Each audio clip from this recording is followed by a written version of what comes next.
Hello, good afternoon, everyone. It's Andy Sherritt here from IT Health. Thank you very much for joining today's webinar, and thank you for being punctual as well. Just to say, we're going to actually start the sort of presentation proper at 2:02, just to allow time for people to join and update the client and whatnot. So I'll mute myself for 2 minutes. I'll be back with you shortly.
Hello again, everyone.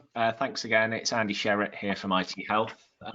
It's now 2:02, so I think we're safe to start. There probably will be a few people still to join, but just a bit of an introduction first of all. Yeah, I'm Andy Sherritt. I'm from IT Health, so we're Sophos' partner, and we're putting on today's webinar as part of a series of webinars just to sort of cover off some key areas that we agreed would be beneficial for you all to sort of hear about and talk about. So this is the first in a series of 5 webinars. If you're not aware of the other ones that are coming up, then just drop me a line and I can send you invitations for those. Before we start, just a couple of housekeeping points, usual stuff. First of all, we are recording the webinar, so don't feel like you need to take screenshots or anything like that. We'll be sending a copy of the recording out after the session. In terms of questions, in theory, all the attendees should be muted, and you need to use the questions panel to the right-hand side to type in your questions. It looks like actually everyone isn't muted, so it'd be helpful for me if you could actually mute yourselves for the purposes of the webinar. So yeah, if you could do that for me, that'd be great. Please do use the questions section in the control panel to type in your questions. I'll be monitoring those throughout the webinar, and then at the end we'll have a panel to sort of go through all of those questions. So yeah, please do it that way. But that's kind of it for me for now. I'm going to hand you over to Chris and Costa from Sophos, who are going to take you through today's session. Over to you guys. Good afternoon, everyone. My name's Chris Watkinson from Sophos. I hope you're all keeping safe and well. In typical fashion, in the new work from home policy, my neighbour's just begun to cut the grass. So if you do hear a lawnmower going on, my apologies. I guess we've become accustomed to these things in these unprecedented times. Anyway, as I was, thanks very much to Andy there for the introduction. I'm an account executive in the healthcare team. I'll let Costa introduce himself a little bit later on. But we're here today, as it says there, to talk about complexity versus simplicity, or in other terms, as we feel, as we'll explain, Microsoft versus Sophos, or Microsoft and Sophos. Could you put the next slide on, please, Costa? So a quick introduction from myself before I let Costa come in to talk about the other things in there. So stopping threats before they get to your network, getting the truth from a single pane of glass through our central console, the different types of the management and protection offerings how we like to lead with proactive defence rather than reactive defence. And also that's something that's very, very important with regards to the perception of free tools is the true total cost of ownership and management of a system. Next slide, please, Costa. So what do we mean by simplicity versus complexity? Well, to us, it's pretty clear. We feel at Sophos that a complex IT security system puts your data at risk. In healthcare, that of course means putting your patient's data at risk. At Sophos, we believe that an IT security should protect against complex and advanced threats, but should be simple to manage. Next slide, please, Costa.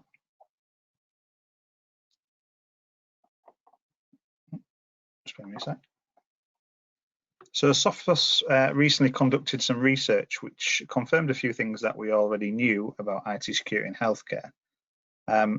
We identified that IT security staff to IT users is the highest ratio in public sector, and specifically in public sector, as I'm sure you'll all know, that it's not uncommon, it's not that common to find someone who is actually dedicated to IT security.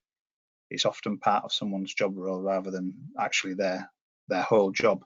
So if you compare that to somewhere like one of the large banks where they have tens, maybe even hundreds of staff looking at their IT security, we all already know that IT budgets are being reduced year on year. I appreciate that the debt from most trusts has been wiped at the beginning of the current pandemic, but I'm sure that money will have to be recovered from somewhere. So we know that IT budgets are being reduced every year, which naturally leads itself to cost savings and where cost savings can be found. If you need a copy of any of this research, by the way, if you just want to contact Andy at IT Health afterwards and we can facilitate that for you. Next slide, please, Costa. So for those people within your organisation, the stakeholders who are driving the reduction, see IT security, or if they do see IT security as a commoditized solution, then you can see the appeal in a perceived, and I use my words carefully here, in a perceived free solution. But I guess what the question we often ask is, how do you actually measure the cost of your staff's time, and what is the true total cost of ownership? To do more with less, you need to make that workload more efficient, not add to it. Next one, please, Costa. So what do we know about the current NHS Digital Agreement? We know that it runs until April 2023. We don't know what happens after that point, if each trust will have to pay for their own Windows 10 licenses, and if so, will they have to be E5, which is currently on offer, or could they step down to E3?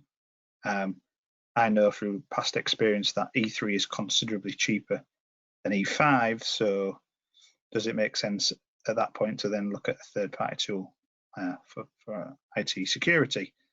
For those of you who have been in healthcare for long enough, you'll probably remember back in May 2010, the national agreement for Office, the Corcal suite, and also the Windows operating system ended.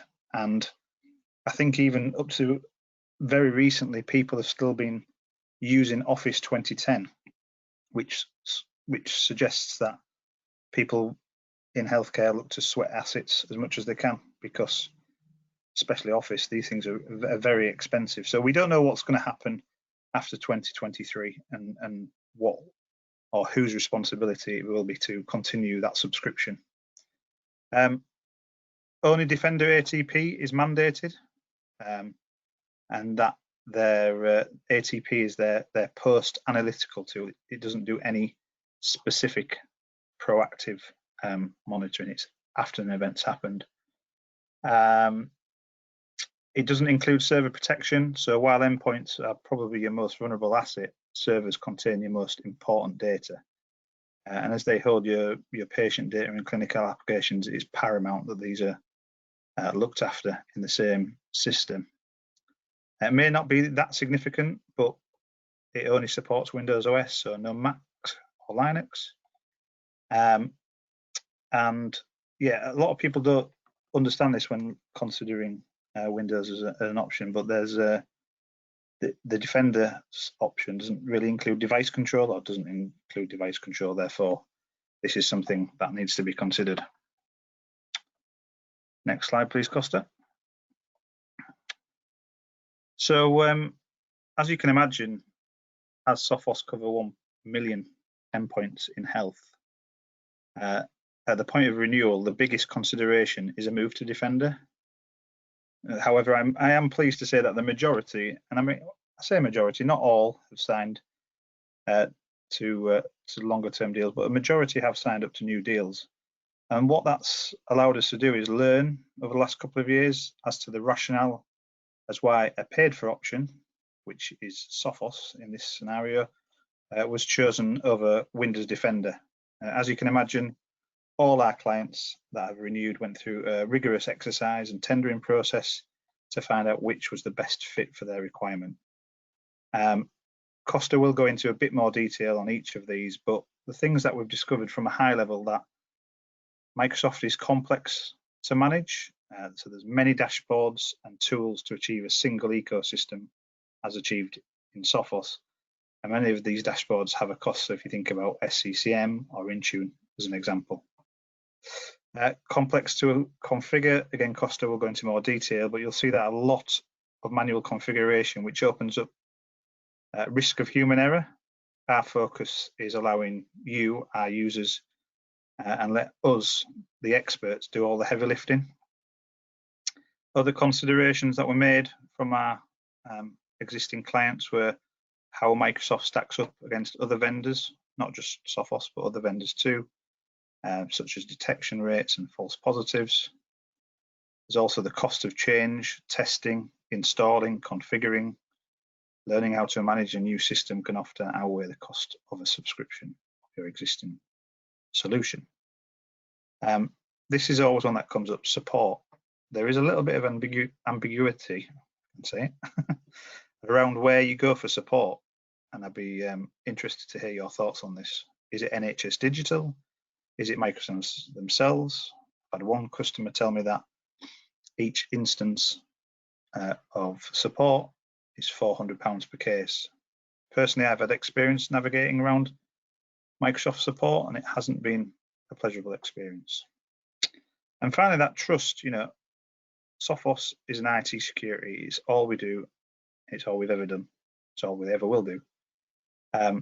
We've been in the Gartner top right for 11 years, which means we're an organization that you can trust to give the best level of protection against modern day threats. So that's it from me, an introduction. I'll pass you over now to Costa, who will go into a bit more detail on these subjects. Thank you. Brilliant, Chris. Thanks very much for that. So yeah, good afternoon, everyone. Just a brief intro and a bit of background about myself. I think I've met some of you who are on the call either in a previous life when I used to work in the NHS or since I've actually joined Sophos. So I actually have been in the NHS for about 14, 15 years before I joined Sophos. Went through a lot of the different trust management changes and change of management as things changed from primary care trusts all the way up to things like CCGs and CSUs. And one of the things that I did and get involved with was the security aspect, which was ultimately involving Sophos at the time as well. Just as a bit of any other business, as Chris alluded to at the beginning, or Andy alluded to, please feel free to ask questions in the chat box. It may not be something that we can answer immediately as we go along, but hopefully we can answer all the questions as we get towards the end. And if not, obviously we'll look to follow up on them as well. If anything comes up and you're not sure and you want to know a little bit more, again, it's been alluded to, get in touch with IT Health or your Sophos account manager, and they'll happily get this arranged for you either via a demo or some extra reading material for you. So Chris has already set the scene as to why we're here. And it's ultimately that many IT organizations within the NHS, they provide IT services to other NHS trusts, but of course there are the ones that do their own self-sustained IT services as well. But the common theme here is that they're all being pressured to make cost savings and efficiencies whether that's operationally or via a capital expenditure. So let's just set the scene a little bit as we go along. I've got to say next slide to myself, I think. There we go. So it's fair to say that over the recent years, there's been many serious threats to fight in our organizations. Each of them becomes more and more complex. Each of them are looking to take advantage of exploits or vulnerabilities in our systems, our configuration, and of course, our users. We may at times feel that we're forever firefighting against these threats, only to end up finding that something like Emotet is lurking in the background, trying to cause even more damage. So if we actually consider how a threat may come to exist in our environment, we start to appreciate just how many layers of protection we actually really require. Emails continue to be a major source of infiltration, with users, of course, being the ones to initiate an attack upon receiving malicious content. With more and more organizations introducing non-standard platform or even IoT devices into the network, these make a great place for a cyber criminal to start.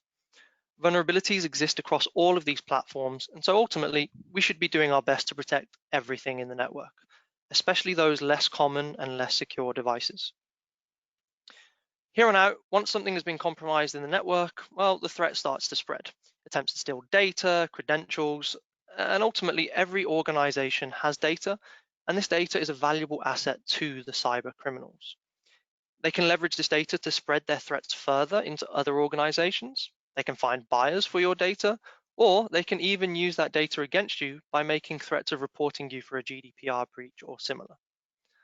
Ultimately, though, they make you truly aware that they're in your environment by dropping the bomb that is something like ransomware, and then asking you to pay up some Bitcoin to release your data. Now, when we start to think about things like patient care, not being able to access a patient's data because it's been encrypted or similar ultimately could be deadly. Now, I know a lot of you are probably thinking, well, in a modern cloud-based world, this is becoming less relevant. Well, sadly, you'd be wrong. Cyber criminals go through the exact same process to gain access to your cloud environments to cause the same damage. And so it's not only important for us to consider how we protect our physical networks, but also those cloud-based ones too. So what we surely want to do here is actually stop threats before they get into our network, right? So what can we do to stop them before they get into our network? And again, I'm using the term network loosely here, as a network could be your head office, it could be your home, or it could be something within the cloud. So what do we need to do to stop them from getting in? Well, who better to answer that question than the NCSC, the National Cybersecurity Centre. Now, I've personally just highlighted some key takeaways here from this to share with you today. But the first two areas are, as you can see, 81% of large organizations have reported a breach, and the true cost of this has ended up being in the 6- and 7-figure sums. So what do the NCSC say about combating these attacks? Well, they focus firstly on user education being key. The users are the most vulnerable asset after all. Thereafter, it's pretty clear to see that in order to combat these attacks, we need network protection, malware protection, device control. All of these things need to be in place, but ultimately having them in place is not enough. A secure configuration is required, and proactive monitoring needs to take place in order to succeed in the battle against these threats. So then, with some of these things in mind, let us consider what it takes to meet some of these security recommendations set out by the NCSC. But before we actually do, let's start with one of the first questions that Chris had on his intro slide deck there. And that is, what is a single pane of glass? What is it, and why do organizations want it? Well, I just stuck the two first answers that came out of Google in here, and I think it's pretty simple to see. A single pane of glass is effectively something that we as IT professionals can use to manage things like alerting, logs and reporting, configuration, and more, all generally speaking from the same dashboard or platform. And so why actually would an organization want a single dashboard to manage all of these different things? Well, think about it this way for a moment. If your organization is managing multiple consoles for different products, just how easy is it to ensure that the full team is up to speed with getting the most out of these different products and consoles? If this isn't possible, and so we've got dedicated members looking after dedicated products, what happens when they're off sick or when we leave the organization? I think we all on this call know how hard it is to recruit good staff within the NHS and then hold on to them. So how easily can another team member pick this up or be recruited? What I need to collaborate in terms of information from all of these products, where do I go? Where do I go to make all of these changes that reflect a new requirement or similar? Now, on the flip side, if you consider the benefits of this thing, having a single pane of glass, if someone's off sick, leaves, or others require training, well, there's just training on a single dashboard that needs to be met. Then from a training perspective, it means that is just a single area to consider rather than several. And if we need to run a report, make some changes, well, again, we can do so from a single place, saving time and resource. Now apply these considerations to IT security, and suddenly we can see why so many people want a single pane of glass to manage their IT security effectively, especially when information is required around audits, whether there's a post-breach requirement, or to make those configuration changes that we mentioned. A single pane of glass allows us as our organization to spend less time worrying about config and reporting, and allows more time to get on the more important tasks at hand. You know, clearing the paper jam on the second floor by the kitchen, or the more serious things like hardware refreshes for endpoints, or even the infrastructure. Time is very important to every organization that has IT in it, let alone for those that are in the NHS or similarly budget and resource capped public sectors. So then, with that in mind, how does Microsoft actually view a single pane of glass? Well, some of you will no doubt be familiar with some of the icons that are coming up on display. We've got on-prem endpoint, we've got cloud-based Azure servers and app configuration, got the good old Active Directory and group policy management, we've got SCCM, Intune, and even the latest Endpoint Manager. Now, of course, I'm by no means going to go through all of these, but I think you get the point. Microsoft offers multiple consoles and multiple ways that you can manage different areas of security on your devices, data, identity, be it on-premise or in the cloud. And so actually, there is no single true pane of glass or one place to go to fulfill all the security requirements for your organization with Microsoft. Now, admittedly, maybe I'm being a bit unfair by throwing up all of the management programs and portals. So if we focus on the ones that are actually to do with configuration and security, well, again, SCCM, Intune, got the ATP portal, you've got security config locally. Microsoft have given you the ability to manage all of these things across various consoles. But sadly, a lot of the consoles don't have a common security config between them. And something that you can configure, say, in the latest Endpoint Manager may be very different to what you find in SCCM or group policy. And so actually, there's often a reliance to have configuration across multiple areas too. The same can be said about the reporting. It's far from a single pane of glass. In fact, obviously, we know that the E5 licensing gives us access to the Defender ATP portal for now. And the ATP portal, of course, can be very much seen as Microsoft's EDR solution for compatible endpoints and servers. But Gartner, who, although rated the Microsoft offering well recently, made a point to highlight that the disjointed management and reporting mechanisms were a weak issue. So, to keep it fair, what about Sophos? What's our take on a single pane of glass? Well, we've made it very clear for a number of years now that Sophos Central is our single pane of glass, and we have no plans to change this. In fact, it's been a good 7 years of continual development in Sophos Central alone. Prior to that, there was 15 years of the on-premise Sophos Enterprise console, which I know some of you will be familiar with as well. And the fact that Sophos has existed since 1985, only focusing on security, I think it sets the scene nicely. So with Central being and seeing continual investment and development, it means new features and products have been added regularly, covering many disciplines across the security landscape, from on-prem endpoint and server security via the Intercept X with EDR product, through to full security compliance and visibility of cloud assets via the Sophos Cloud Optics product. And this actually puts us in a really unique position to be able to deliver multiple security disciplines across the various required defense layers that NCSC put out for us. And that, again, it's all from our single pane of glass, Sophos Central. And again, this allows us to take this a step further as well, something that no other vendor can do, and it's something we call synchronized security, this being what we call our cybersecurity as a system.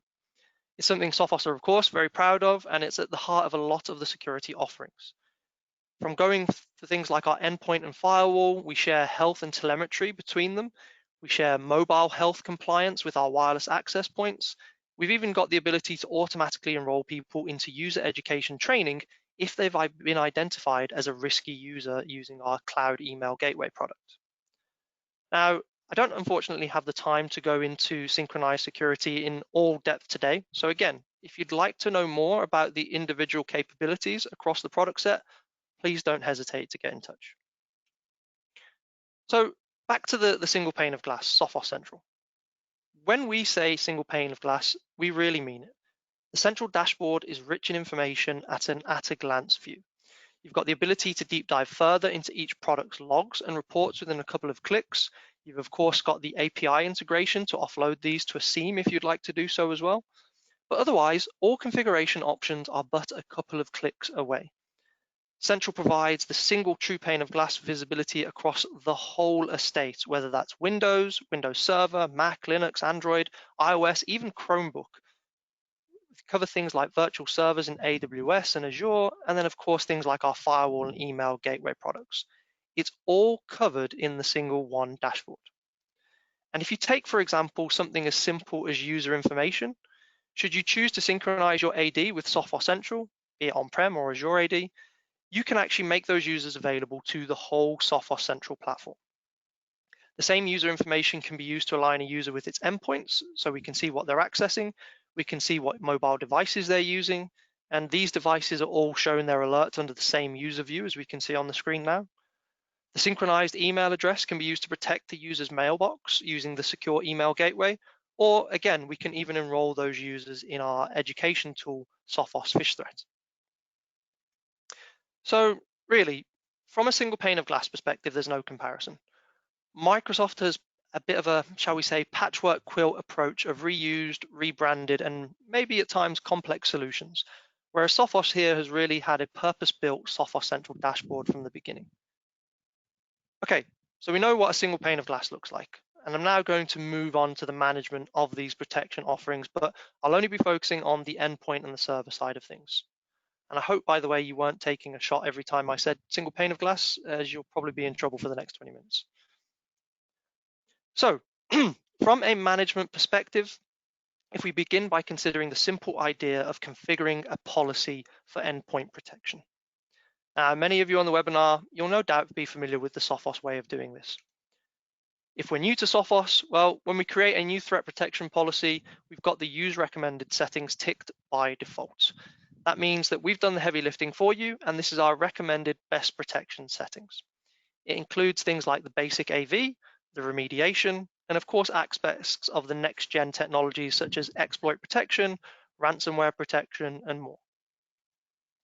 To make a similar comparison with Microsoft, I decided to take a look at the endpoint security area within their latest product, Endpoint Manager, and that's their latest paid for cloud platform. And you'll notice that within Endpoint Manager, well, there's no default recommended settings for best protection. The onus is on you to configure what you think is best. And this is carried out throughout the Defender AV policy. You notice that the area does not contain any of the exploit protection configuration areas either. In fact, that's in a separate area under attack surface reduction, where again, we see no default settings or best practice made available. And just bear in mind, this is their latest cloud management platform, and it's not free and it's not included in the E5 agreement. So, in the interest of fairness, what is free? What can we do with GPO? What can we do with Intune or SCCM if we've already paid for them? Well, there's a distinct lack of consistency of config options, even across those tools that Microsoft has provided. The multitude of the tools that are available don't even allow for full configuration of the Defender suite on their own. Certain config has to be made across certain tools, and none of which are particularly easy to understand. And ultimately, all this will just lead to is a potential misconfiguration, which might result in a potential breach. And for fun, let's just show in the fact that you can use PowerShell to do this as well. What's really interesting about this is the Defender ATP portal, the one that you do get free. It cannot be used for any of the configuration of the Defender suite. It can only be used for alerting, reporting, and EDR tasks, which again, we'll touch on a bit later on. Now, obviously, we're just scratching the surface here with the protection policies for both Microsoft and Sophos, so it's only right that we examine two key areas and their associated policies. So if we begin by talking about ransomware, ransomware protection is a crucial layer of protection. Ideally, this wants to be the last layer of protection that is one of our last lines of defense because we want all of the other protection layers to kick in first. But it's an important one, so let's see how it's configured. And we'll start this time with Sophos again. As we know, by default within Central, everything is enabled to best practice. That means the CryptoGuard ransomware protection engine is set up to best practice out of the box. And for those who are unfamiliar with how CryptoGuard works, well, it's our ransomware protection engine, and it's actively looking for any file encryption process taking place. It steps in with what's called a just-in-time file capture to actually cache the files that are trying to be encrypted.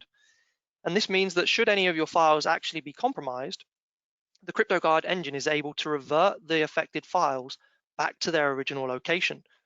Of course, once it has dealt with the ransomware process.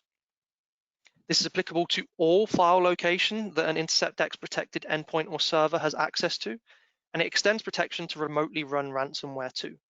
E.g., if something is potentially compromised or unprotected in your network trying to run ransomware. The ransomware protection here Sophos offers, of course, is further then enhanced by protecting against known vulnerabilities in the latest EFS file system, and it also runs against ransomwares that are run against the master boot record. And let's not forget, this isn't a Windows-only technology. It's available on things like Mac as well. Now, Microsoft's ransomware protection works around something called controlled folder access. Any selected protected folders are subject to ransomware protection by Microsoft's words, preventing access to unauthorized apps, PEs, scripts, etc., even if they are running with a user or administrative privileges, which according to Microsoft, apparently malware is often able to secure. Please note here, the selection of the folders, it's a manual process. If you've not selected a folder to protect, it won't be subject to ransomware protection. So the onus is really on you as the IT department to ensure the correct files and locations are included in the protected folders. Not only that, but you are having to specify what apps are actually allowed access to these protected folders. So even more workload on the IT department. It's pretty clear here that the config of just ransomware protection using Defender leaves a lot to be desired. There's quite a clear onus on the administrator to ensure that this is configured correctly. And actually, going back to NCSC, their guidelines, one of them being secure configuration, you can see how something missing out here can ultimately lead to a disastrous breach. Also, there's no recovery of files. Microsoft refers to adding things like backup and restore in Windows 10 or OneDrive for recovery purposes. Now again, obviously I've really just talked about the concept of config here for ransomware protection within Defender, and I've not actually shown the configuration process. And for me, the reason for that is quite simple.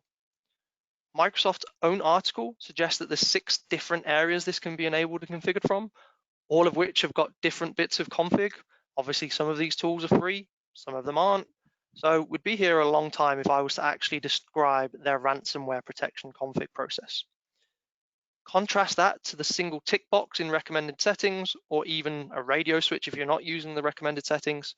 I think it's clear to see Sophos has got a distinct advantage when it comes to configuring ransomware protection.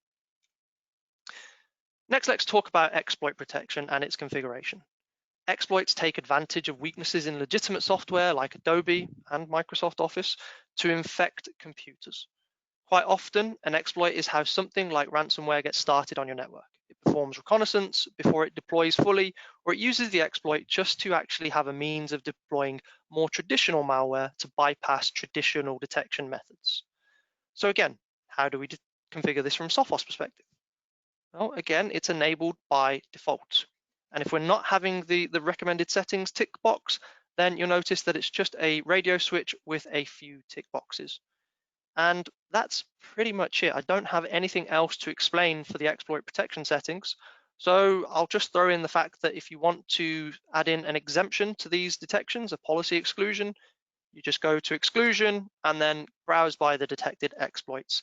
Obviously, after you've done your homework, so you're not allowing something that's a genuine exploit in your environment, but we just make it very easy to allow exceptions here. Simple, right?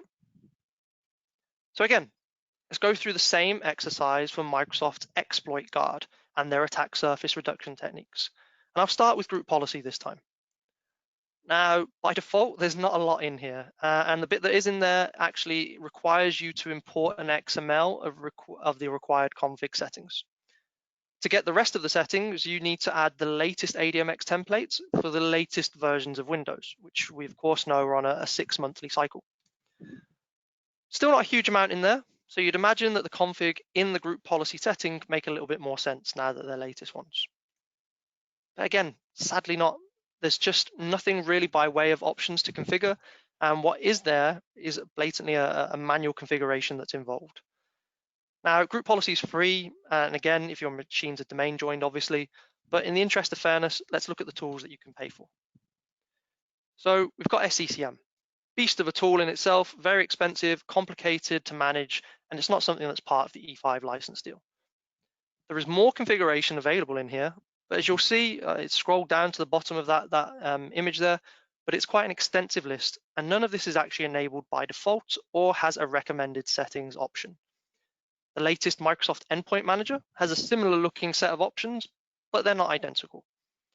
And sadly, the same way that we see configuration exploit prevention in group policy, the XML file, is the same way their latest tool is configured. And actually, that flags a bit of a warning to us, because Microsoft actually released this statement to say that because they were seeing so many compatibility issues with Exploit Guard, that they basically advised you to turn it off. They pulled the settings out of their baselines. So again, from a configuration point of view, we could do this all day, and I just wanted to focus on the two main ones there. The point I'm trying to get across here is fairly simple. Complex security configuration compromises security. It's far easier to have a policy misconfiguration with Microsoft than it is with the Sophos protection offerings. And the thing that we've got to remember here is that Microsoft offers countless courses in administrating group policy, Intune, SCCM, so why would we expect them to be easy to use? Sadly for us, with a resource-stretched IT department, it's almost inevitable that a misconfiguration will take place. And again, that will ultimately result in a breach. And again, please remember that the free tool that comes with the E5 license agreement, ATP, it can't do any of the actual Defender AV configuration. The other thing to consider is that with the new version 10, Windows 10 versions being released every 6 months, you might get baselines from NCSC, but they change again every 6 months. You've got to make configuration changes every 6 months. And despite all of the latest versions of Windows coming out, we're seeing year on year more CVE vulnerabilities rather than going down. So something clearly isn't right here. Now, would you be better off, therefore, to have confidence in something being best practice configuration in Sophos or Microsoft? Food for thought, I hope. Now, I just want to move away from the management for a second and just re-explain some of the layers of protection that you get and the layered approach that Sophos takes. Sophos's continued development in the endpoint and server security platform gives the most comprehensive coverage of protection layers. And so actually, there's a reason why InterceptX wins so many third-party testing reviews and awards.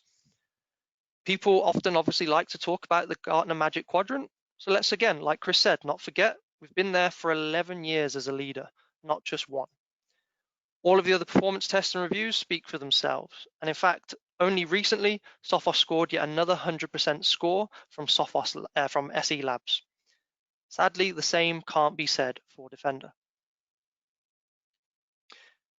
Okay, we've talked single pane of glass, we've talked configuration, but what do you do when there is an actual detection?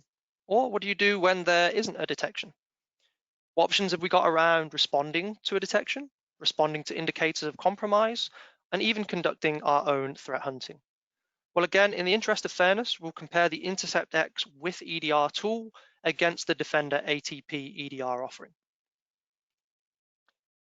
And again, this time we'll start with Microsoft. So let's talk about responding to a detection first with them. And again, we're looking at the latest paid for configuration tool here, Endpoint Manager. So it looks like we've got to choose some remedial options for detected threats, or remediation actions as it's labeled there. So what are our options here? Well, again, there's no default configuration here, we've got actions to choose low, moderate, and severe threats. But again, this isn't part of the E5 license, so maybe let's look at some of the other tools again. And at this point, I've got to be honest, I had to consult the Microsoft knowledge base articles. And what actually struck me is that the settings aren't only different from Endpoint Manager to the rest of the offerings, but the knowledge base article states that some of the settings aren't even applicable. Either way, let's look at group policy.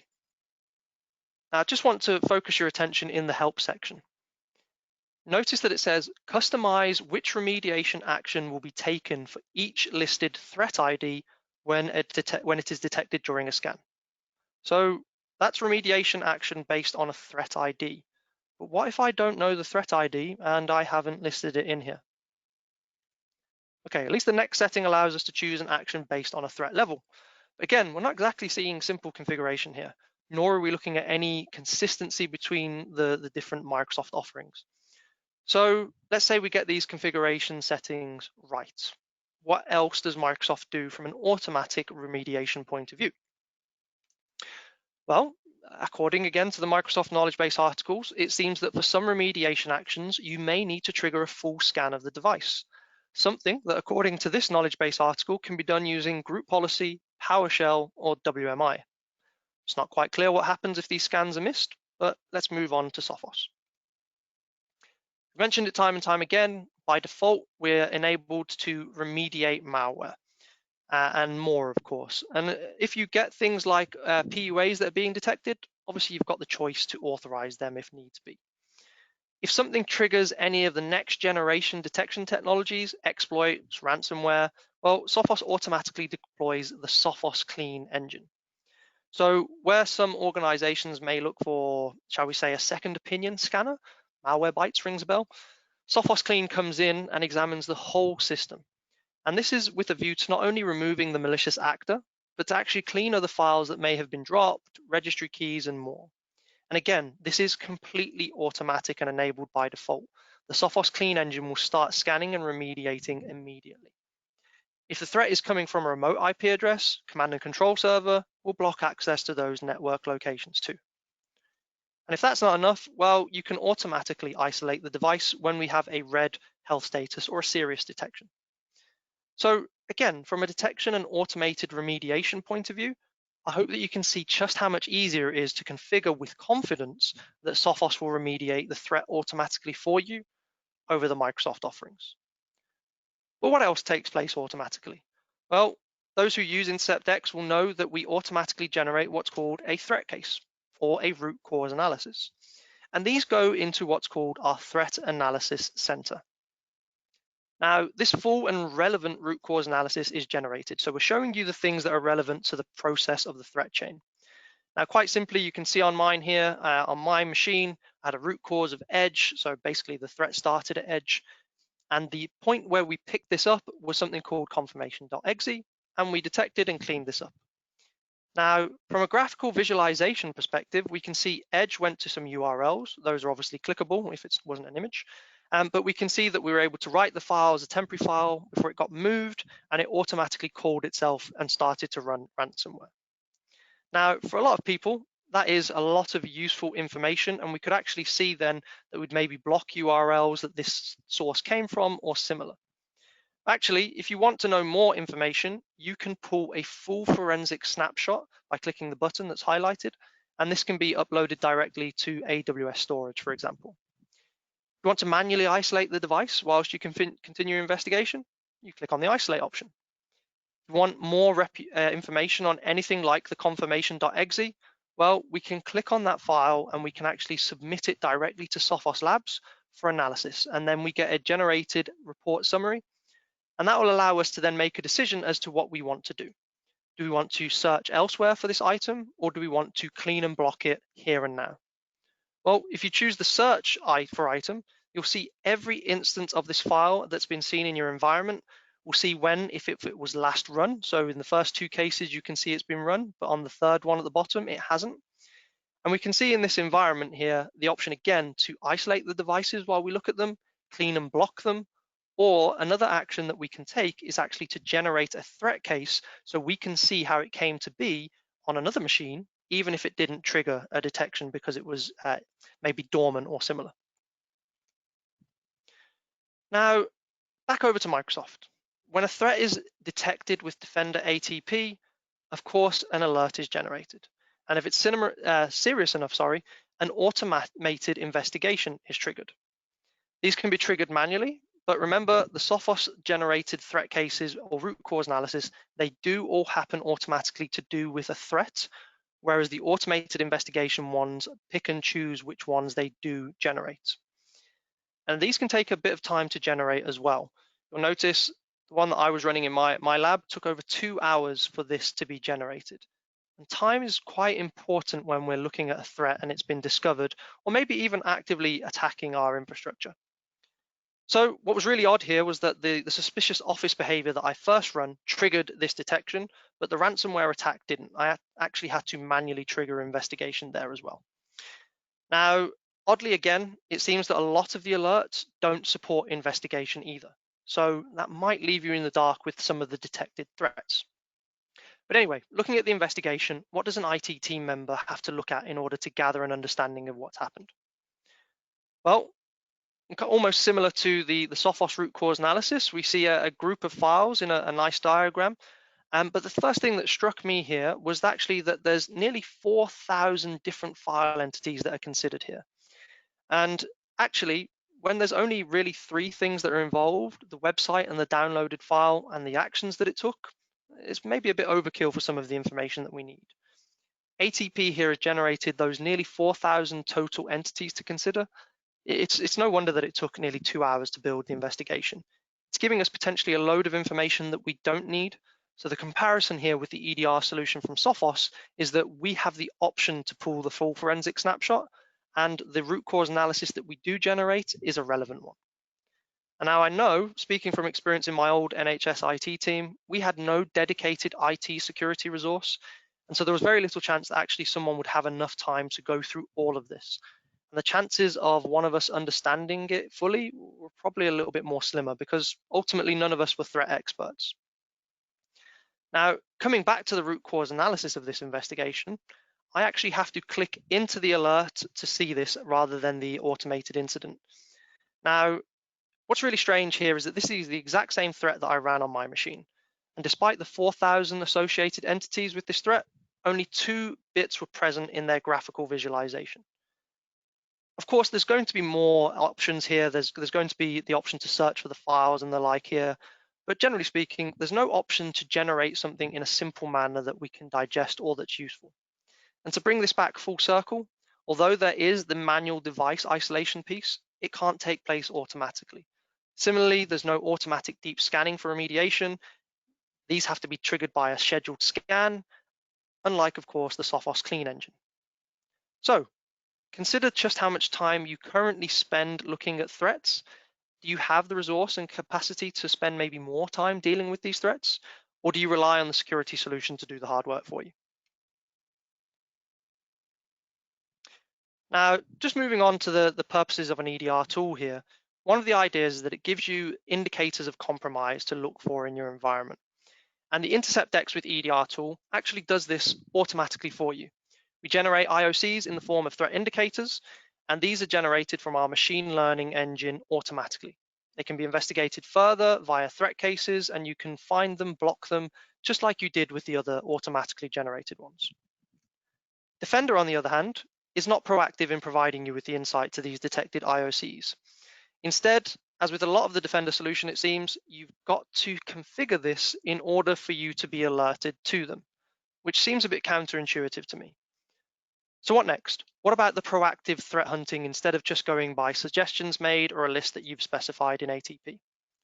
Well, in the most simplest form of threat hunting, having the ability to search for file names, etc., it's a really great place to start. And in this case, there is similar functionality that's available in our EDR and the Defender ATP portal.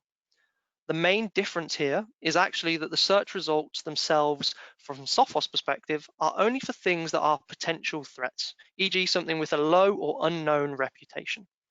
On the Microsoft side, for example, though, when you search, you get a list of everything to do with that name, which in itself is a fantastic searching mechanism, don't get me wrong.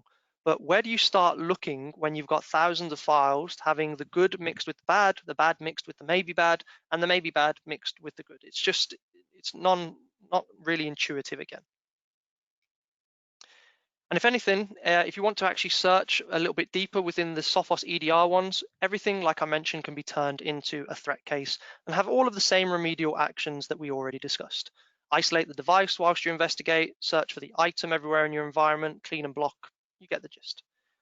Now, this is one of my more favorite recent threat cases that I generated. I installed the Snap camera filter in my environment after seeing it on the news. You know, the lady who got stuck as a potato on her Teams meeting. I know that's been banned in some trusts. Well, I wanted to look at this investigation, see what it did on my endpoint. And so I installed Snap camera, and then I generated this automatically, manually, by creating a threat case. And I went and had a look at what Snap camera was doing. And it wrote 182 files the first time it was launched. And you'll notice one of them, which is highlighted, was a picture of me as a potato. Now, I know it's probably a little bit too much of a joke here, but the point is, from a very simple threat investigation, I've been able to search for something, I've been able to generate a threat case, and actually I've been able to go in and see all the files that are relevant to this threat case, which ultimately is really crucial when we're under attack and we're trying to understand what a threat is doing. Why go through a load of information you don't need or wait excessive times for investigations to be generated? Now, finally, we get onto the advanced threat hunting side of things. The ability to query your environment until your heart's content looking for anything: information, events, threats, indicators of compromise, and more. And Microsoft actually call this advanced hunting. Now, some of the things to note here is that they use a scripting language, as you can see, called Custo script language. Nothing to do with me, I promise you. And this language is actually completely unique and proprietary to Microsoft. So you have to learn this language. You can run queries for the first 30 days against data that's held in Defender in the ATP portal, but if it's not there, you can't query it. And if you want to take any remedial actions based on anything you've found, well, you've guessed it, you've got to put them in the indicators in the ATP portal. What about Sophos? How do we offer advanced threat hunting? Well, this is something I'm actually pretty excited to talk about, because we've taken our already powerful yet simple to use EDR solution and we've taken it further with something called Live Discover, which allows an IT team to easily ask questions about their environment live. We've got up to 90 days worth of historic data instead of 30. And being based on the SQL language means that many of you on the call today will already be able to go in there, run queries, and leverage the OS query engine to ask anything about the devices: software vulnerabilities, unknown services, unauthorized applications, or maybe even something that's got a connection using a non-standard TCP port. Of course, we provide loads of canned queries. You can create your own or you can customize ours. But the real power of this actually comes from the remediation action that we can take place. And this is through something called Live Response. You can get a secure shell interface directly to the endpoint through Sophos Central without so much as firing up a TeamViewer connection. We can install software, we can terminate processes, reboot the device, take it offline, do as you see fit. All of this is, from a session point of view, is audited, and only admins with MFA enabled can access this functionality. So you can be sure that you've not only got great remedial actions, but you can do so securely too. And then I guess just to finish this off here, EDR tools are only as good and as capable as the security product that they sit behind, or at least that's what I believe. And equally, EDR tools are only useful if the people that are using them are actually able to interpret the telemetry coming out of them, time-wise and capability-wise.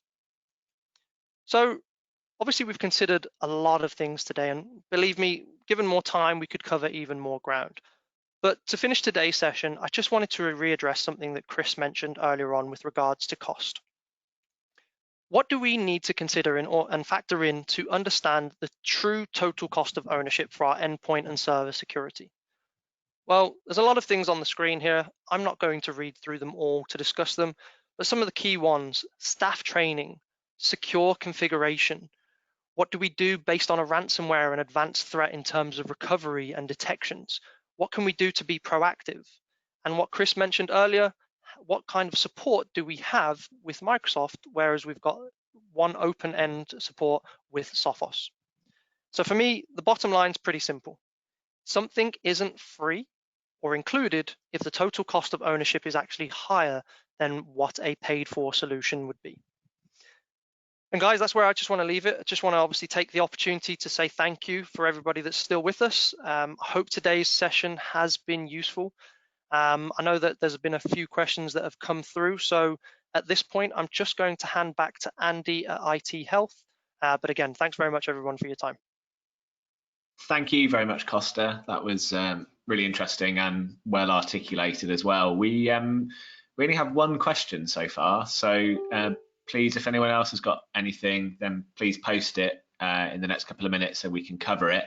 But just to really echo what Costa said, really, at IT Health, I think the view is that total cost of ownership really does just need to be factored into any decisions. And it's probably also important to say that if you are in a position where you're having to justify to your board or your stakeholders the need to sort of stick with a best of breed endpoint protection solution rather than going to some of the sort of free offerings, then we can certainly help you with material for business cases for that, white papers, etc. So yeah, please do get in touch and we'd be happy to help.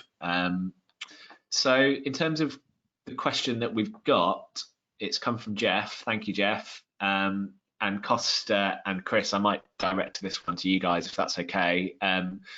It simply, does exploit protection defend applications that are missing critical security updates? Yeah, so the way to answer that is that if there is a vulnerability within an application, so if there is an exploit, the idea is that we're looking for those behaviors. So if you think of maybe old versions or unpatched versions of Adobe, for example, and if you think there's maybe a vulnerability that can be leveraged to run a script or maybe trigger something else on the endpoint or server, the idea here is that we're not necessarily looking for the vulnerability, but that we're looking for the behavior that's trying to take place. So if that vulnerability is open and something is trying to leverage it, then our exploit protection will protect against that. Yeah. Does that answer that question?